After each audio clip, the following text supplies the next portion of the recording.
सावनेर कलमेश्वर विधानसभा seat से भाजपा के उम्मीदवार आशीष देशमुख जोरदार तरीकों से प्रचार अभियान में जुट गए हैं। खापा में सभा और रैली कर आशीष देशमुख ने अपने लिए जनता से वोटों की अपील की है। बावनकुळे साहब देवेंद्र फडणवीस गडकरी साहबाला सांगून आला है कि अभी जिएंगे यही मरेंगे यही, अभी कहीं जाना नहीं। सावनेर सावनेर सावनेर का विकास ये है आशीष का वादा।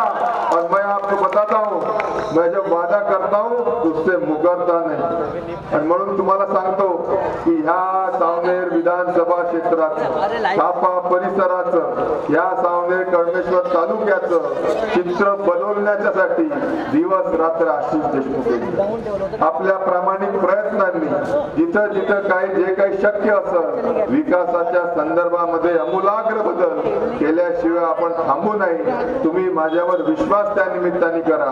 तुमच्या विश्वासाला कधीही तडा न जाऊ देता आशीष देशमुख खऱ्या अर्थाने आपल्या प्रत्येकाच्या घरापर्यंत आर्थिक समृद्धी आणण्याकरता प्रयत्नच नाही जीवापाड प्रयत्न करल, एवढं मी तुम्हाला आजच्या दिवशी आवर्जून सांगतो।